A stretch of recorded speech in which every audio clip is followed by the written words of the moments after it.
Hello and welcome to a relaxed and fun-filled session of urban sketching in watercolour and ink.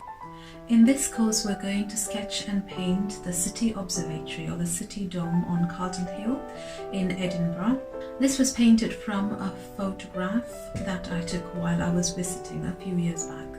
Architecture has always fascinated me, and that combined with the history of that place attracts me even more, and as an artist I'm naturally drawn to sketching and painting such places that I love. If you are somebody like me who loves urban sketching, I hope you will really enjoy this course. In this course I'd like to show you how to refer to a photograph to paint if you are not able to do it plein air. I would also like to talk about perspective drawing that's necessary to draw such buildings like these. However, I know that most of you would probably enjoy painting this more than sketching, so I am also going to provide a line drawing as well as the reference picture if you'd like to just trace from it.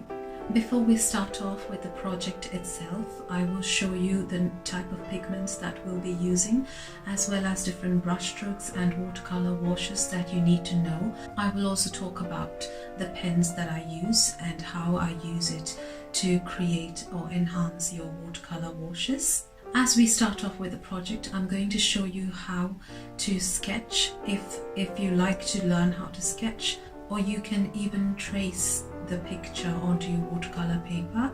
I have provided two different videos and you can choose which one you prefer to do. After we finish sketching it with pencil, we're going to go over it with ink. You are free to use any type of pen, be it ballpoint pen, microtip pen or dip pen.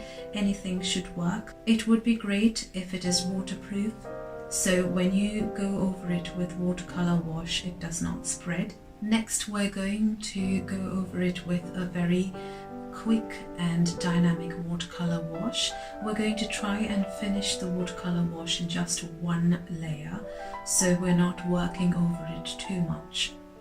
Except for the shadows that would come as a second layer or as a finishing touch, but I will definitely go through all the details in the coming videos. If you do not have a pen that is not waterproof, I would suggest that you do the watercolor wash first on top of your pencil lines, and once that's completely dry you can always start doing your ink over it. That way your ink does not spread with your watercolor washes. I hope you will enjoy creating this painting. I'll see you in the next video with the list of materials and more.